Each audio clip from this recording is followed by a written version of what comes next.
Good evening, class. Good evening, Teacher Nisan. Alright, so, Chaju Hinim gave you waffles. Asang waffles? Excuse agamay. Waffles is there. So, we don't have lights since there's no enough sunlight. Kay solar atong gamit. And we also have drinks here. So, it was given by Chaju Hinim.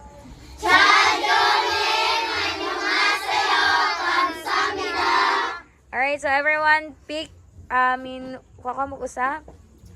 Each one get one. And then, Teacher Shella, kami tibe. Ikaw na mag-provide sa soft drinks. So, just fall in line para sa soft drinks. Oh. And then, ari sa gawas para dili maghuot. Sige, tiyatag lang, ti.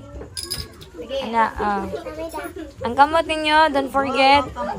Ari sa gawas para dili kayo muhuot. Ito na. Gawa ka kamot, kalihog lang.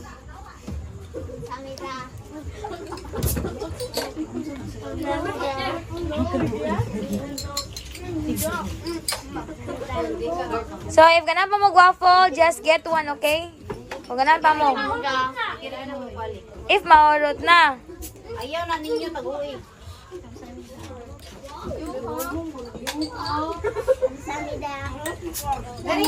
Padool mo kay ngit-ngit. Ari, Sayad, ano mo di ka maduol?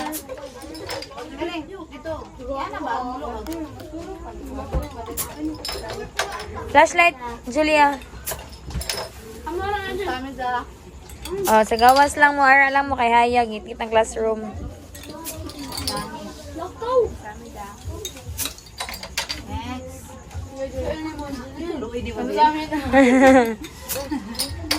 Ikaw ang glass adlaw.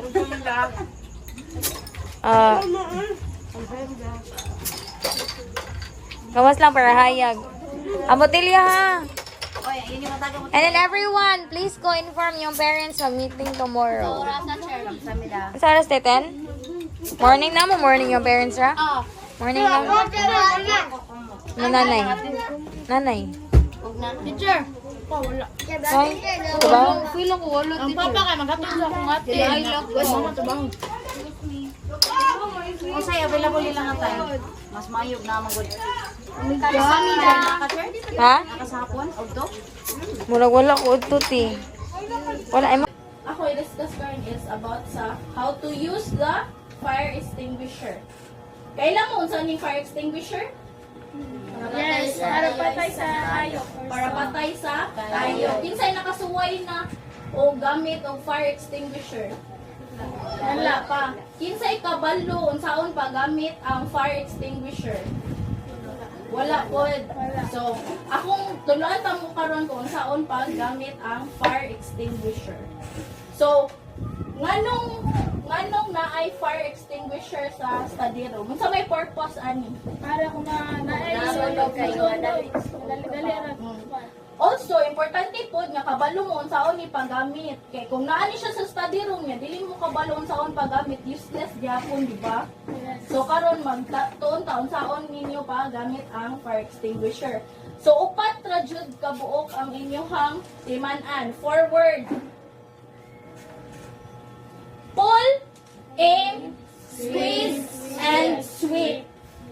So kani siya, kaning pin diri, mo ni siya ang nagsilbi nga kanang murag security nga dili nimo siya basta-basta ma-squeeze. Kung balita ibalhin nimo siya, magkupot man ka diri ni balhin nimo. So para dili siya ma-squeeze nga mosirit ang extinguisher diri, naa mo ni ang gamit sa pin. So dapat kung dili gamiton ang pin kay nakabutang jud na siya dira ha for security. Then kung magamit na ganita, pull the pin. Pull. Pero dili na to siya ikanang kuan. Ako na siya ibalik kasi ma-squeeze siya. So silbi mo na siya ang kuan. Pull. Ang say sunod? Aim. So inig mabira na nimo ang kaning pin niya. Remove this one. Kung asa ang kayo, agto nimo i-aim. Or imong sa Bisaya pa, dito nimo itumong ang hose nga kanang hose sa fire extinguisher. Ang say sunod. Squeeze. Ang inyong squeeze is kani. Mo ni ang inyong squeeze ha para mo gawas ang katong foam nga mo patay sa kayo. Sunod. Ang say sunod. Sweep. Ana-ana nimo siya sa base sa kung asa naggikan ang sunog or ang kayo. Panangitan ang kanang lingkuranan. Ana, diha nagsugod ang kayo. Diha nimo siya itunong tapos squeeze. Dayon sweep. Iana nimo siya hantod palong na kayo. O sige, kinsay ganahan mo volunteer. Ibalik kung diyon sana ko pag-discuss. Kinsay ganahan volunteer. Sige na, dapat timan-an jud na ninyo kay kamo mo'y mga dagko diri so in kaso og emergency ang mga bata na to nga mga estudyante dili ba basta-basta kuan dapat timan-an jud na ninyo. Sige ikaw Heart, example lang. Unsa may buhaton? I-pull ang kaniyang muragla. Pin. O pin. Dayon. Dayon kanang. Yung morning. Ibalik sa ha? Kaya basig mo kuan. Itutlo lang. Ay nagtantangan na. Basig mo sirit siya. Sige, go. Tapos imuning i-kuan, i-aim, imong kwaon. Ang tangon. Tapos, i-squeeze. Imong i-kuan. Ipadoon lang sa kayo. Ipadoon sa kayo, tapos i-sweep ka na iya. Dili ka magpanduol, maayo ha. Pwede na ka nakadistansya. Basta, ang kanang iyahang tube is nakatutok dito kung asa ang kayo. So, nakasabot ra? Yes! Unsa nga dito'y buhaton? Pull, aim, sweep. Okay. Remember ha, dapat kamo mo'y magtimaan jud kay kamo ang dagko diri sa study room. In case of wala in kaso of emergency, dapat kamo attentive mo ha. Timan-an jud ninyo unsay angay ninyong buhat. For today, I'm going to discuss to you about the sex education.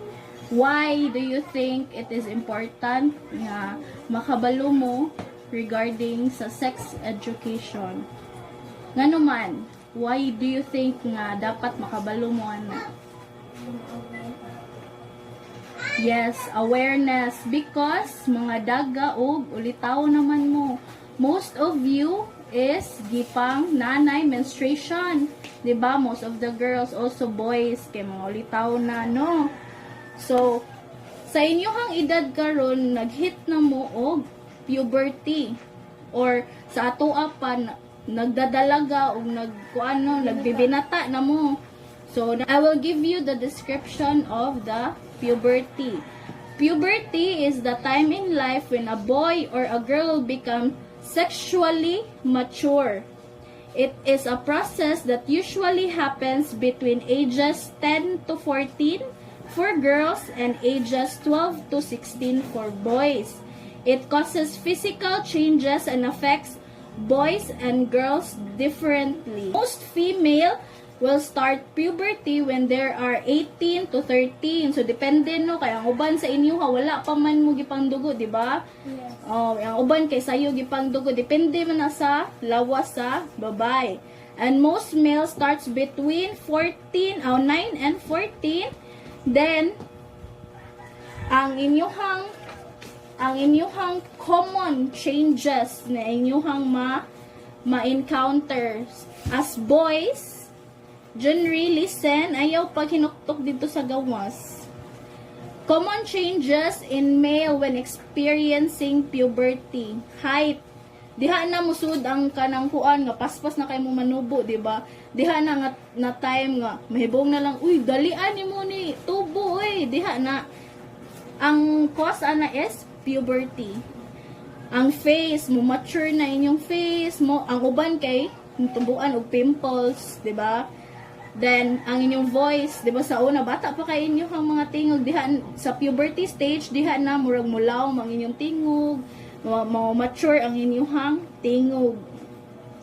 And also, diha na, nga point sa inyong life na mag-start, og tubo ang inyong pubic hairs, sa ilok, sa inyong mga genitals.